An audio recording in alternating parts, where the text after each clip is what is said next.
Bueno, no sé cómo tratarte, Cris, te digo la verdad. No sé, mi amor, cómo tratarte. ¿Por qué? Y no sé, señorita, señor, no sé cómo. Después votaste, ¿no? Por supuesto. Y bueno, ¿y en Sí, qué sí, me sí. votaste? Mesa de caballeros, ¿no? Sí, sí, claro, por supuesto. Claro. ¿Cuál es tu verdadero nombre? ¿Querés decirlo o no? Mira, mi verdadero nombre es el que siento, el que quiero, y es Cris Miró. ¿Cómo fue que se convirtió en todo un emblema de la televisión de los 90? ¿Cuáles fueron los sacrificios que tuvo que hacer para poder brillar en el mundo del espectáculo? ¿Cómo la trataron los medios de esa época? ¿Por qué, si ella había logrado visibilizar a toda una minoría excluida, estaba en tensión con el resto de la comunidad travesti? Bueno, de eso vamos a hablar en este informe, de eso y de otras tantas cosas. Su llegada a los teatros y pantallas argentinas marcó un antes y un después. Hasta aquel momento había roles que jamás se le hubieran otorgado a personas como ella. Personas que profesaban la libertad de elegir sobre sus cuerpos e identidades sexuales. Fue, sin ir más lejos, la primera travesti en ser aceptada masivamente. La idiosincrasia de la que se hacía gala en los 90 hace tiempo que viene siendo revisionada. Ya no consumimos el pasado con una nostalgia pasiva e ingenua. Si hacemos un breve recorrido por los programas por los que esta artista desfiló en vida, puede apreciarse una constante, una absoluta falta de respeto por su ser. Vemos a conductores y conductoras que, amparados bajo una supuesta comicidad, se metían en su intimidad con una impunidad que hoy da vergüenza ajena. Ella, por su lado, supo ser concisa con sus respuestas, sin agresión, con sutilezas, sin perder la sonrisa, sin devolver odio con odio. Ese accionar le conllevó varias críticas dentro del movimiento travesti, que la vio casi como una traidora por no imponerse a estos discursos disfrazados de aceptación, pero transodiantes en su ADN. Ella se mantuvo fiel a su objetivo, convertirse en una estrella que sufría en soledad, que pagaría muy alto el precio de los sueños cumplidos, que dejaría una huella imborrable en la cultura popular nacional, pero que terminaría protagonizando un final abrupto, repleto de silencios y un sabor amargo. Un final que se concretaría el 1 de junio de 1999, el día que murió Cris Miró.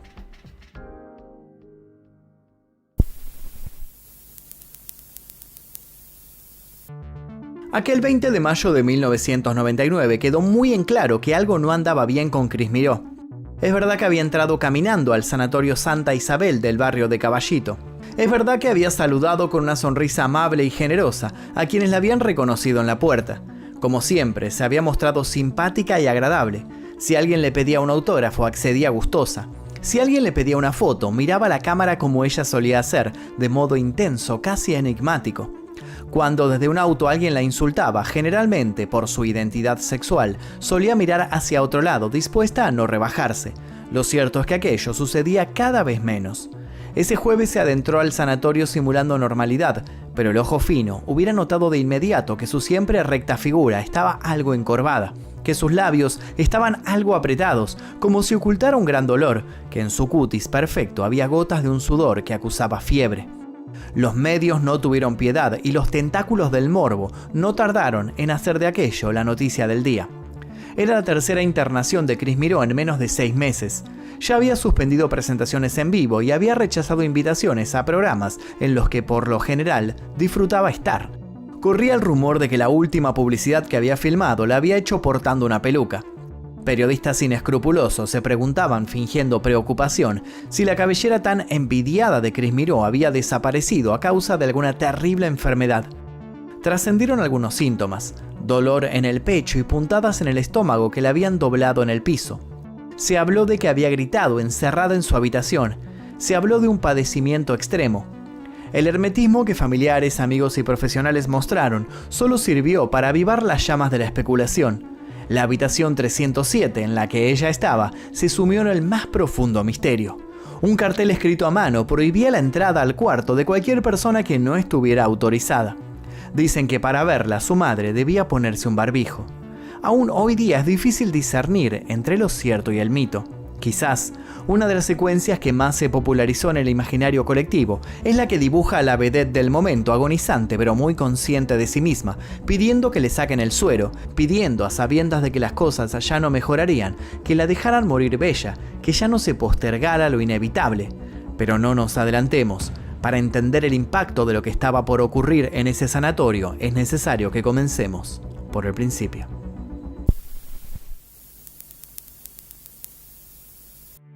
El 23 de octubre de 1995, Cris Miró fue invitada al programa de Susana Jiménez para participar de una sesión de regresión hipnótica que iba a estar dirigida por Tuzán. Ella, envuelta en un aura en la que se adivinaban complacencia y valentía, aceptó. En ese momento, el admirado ilusionista, al que ya le hemos dedicado un informe en este ciclo, tuvo uno de sus desempeños más polémicos. Implacable en su testarudez, usó toda la sesión para intentar que Cris Miró hablara de su infancia, refiriéndose a ella misma como un varón. Ella no lo hizo. Remontó su memoria hasta sus primeros años de vida y siempre fue contundente. Se sentía una niña. Tuzán se vio notablemente frustrado, pero al final de la regresión se abrochó su saco y agradeció a la chica con un dejo de admiración. Ella había dominado el show. Ella había revertido la estocada destinada a burlarla para hacer de la experiencia algo menos doloroso o burdo. Cris Miró nunca dejó que alguien le dijera quién era, quién había sido o quién debía ser. Nacida el 19 de septiembre de 1968 a muy temprana edad, empezó a sentir que no encajaba en ciertos sitios. Empezó a sentir que sus gustos no solo no eran los habituales, sino que eran juzgados. Desde pequeña, lidió con la idea de que su deseo era para muchos sinónimo de algo aberrante. Pero quizás ya gozando de esa personalidad paciente de la que haría gala de grande, no dejó que aquello la atosigara o la aprisionara.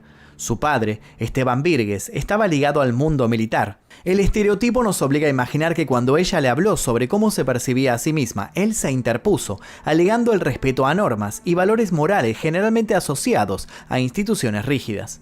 Nada más alejado de la verdad.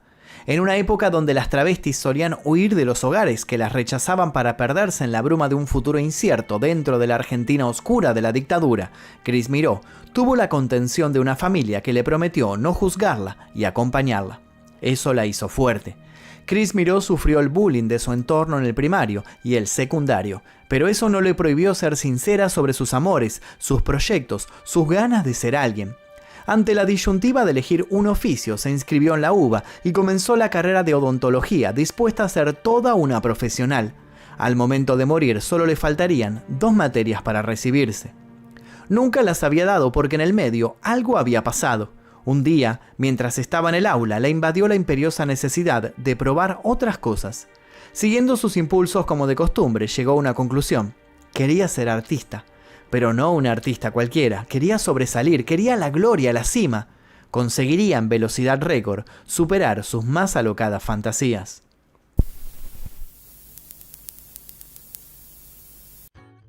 No hicieron falta muchas clases para que sus primeros profesores de actuación y baile vieran que había en ella un talento por encima de la media.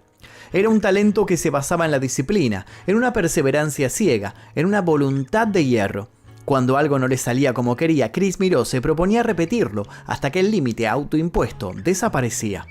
Quedó muy claro que tenía aptitudes para triunfar. Tenía gracia, rasgos atractivos, una altura deslumbrante y un carisma innegable. Luego de obnubilar a todos en los talleres de comedia musical, estudió baile clásico con Julio Boca. Iba a clases de día. De noche se presentaban fiestas y reductos que eran destinados a la cultura under. Hacía sofisticadas presentaciones en escenarios que pronto la convirtieron en una figura de culto. En bares y discos destinados a quienes llevaban la bandera de la disidencia sexual, su nombre se rumoreaba por lo bajo. Muchos la admiraban y pronosticaban para ella el éxito. Sin embargo, el éxito también era distinto para las travestis en aquellos años. El éxito era triunfar en la marginalidad, jamás en el horario estelar. El éxito era no terminar encarcelada o violentada por las fuerzas de seguridad.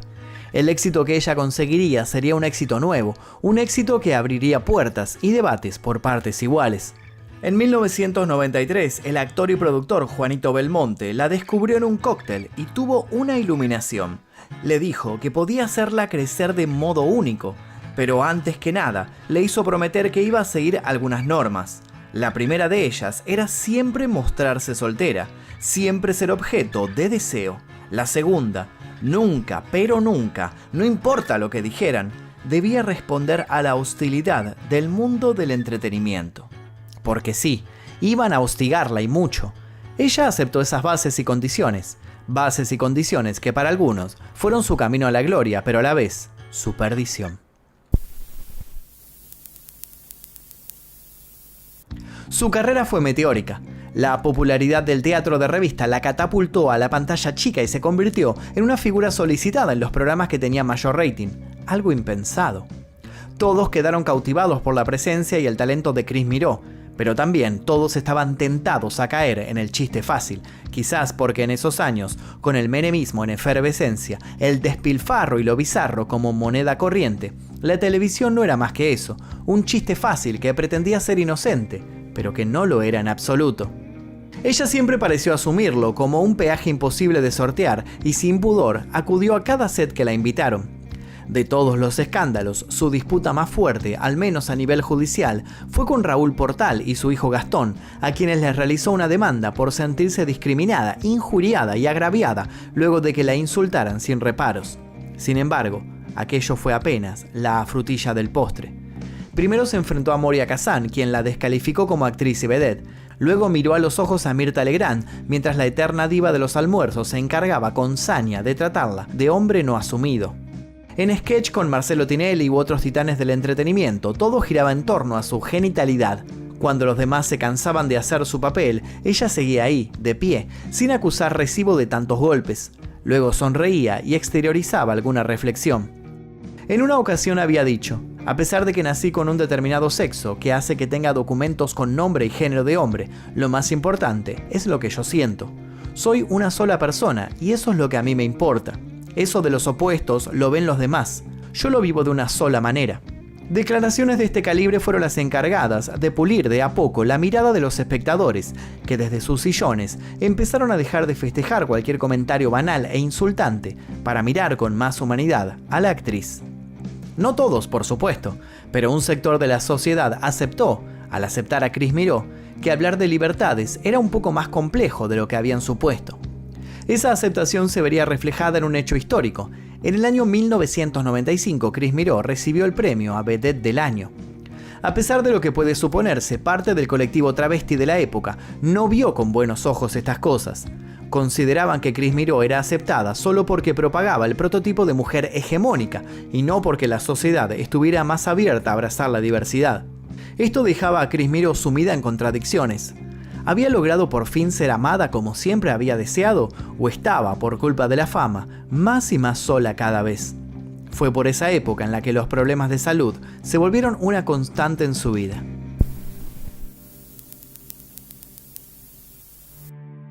En 1997, Chris Miró ocupó las primeras planas tras ser internada en el Hospital Fernández. En aquellos días, sus familiares y amigos comentaron que la mujer había sufrido una afección pulmonar. Sin embargo, fuentes extraoficiales empezaron a hacer correr el rumor de que poseía HIV. En septiembre de 1998, Chris Miró declaró que había sufrido una intoxicación debido a la ingesta de agua contaminada. Eso hizo que debiera someterse a una larga lista de análisis. Pocos meses más tarde, tuvo que suspender su gira por la costa atlántica por una inflamación lumbar. En febrero de 1999 se sometió a tomografías computadas y resonancias magnéticas. Los resultados, para nada alentadores. Luego de varios días internada, Chris Miró fue dada de alta, pero no pudo volver a los escenarios. Se supone que por esos meses, la depresión la llevó a profundizar ciertas adicciones y la pérdida de su amor por culpa de esa cláusula que la obligaba a mostrarse soltera, la terminó de sumir en la oscuridad. Y en estas condiciones llegaría el 20 de mayo y su última llegada al sanatorio. Y es así como nuestra historia vuelve al principio. Luego de ingresar a la habitación 307, Chris Miró recibió varias transfusiones de sangre. Hicieron lo posible por estabilizarla, pero no hubo caso. El martes 1 de junio de 1999, la vedette entró en un estado de coma irreversible. A las 2:10 de la tarde, su corazón se detuvo y su madre prohibió a los médicos hablar de las causas de su fallecimiento. Cáncer linfático fue lo más repetido por los medios. El 2 de junio a las 10 de la mañana, sus restos mortales partieron de la casa velatoria hasta el cementerio de la Chacarita, donde fueron cremados. Su repentina ausencia dejó en el público una extraña sensación, un desconsuelo que se mezclaba con sorpresa e incertidumbre. Hoy, a poco más de 20 años de su muerte, podemos decir que el mundo es otro. Hoy, los medios no se atreverían a maltratarla como lo hicieron en su momento.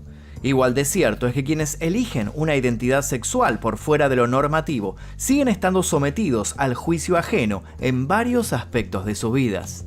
La comunidad homosexual argentina se expresó del siguiente modo: Chris Miró sufrió la peor de las enfermedades, la discriminación.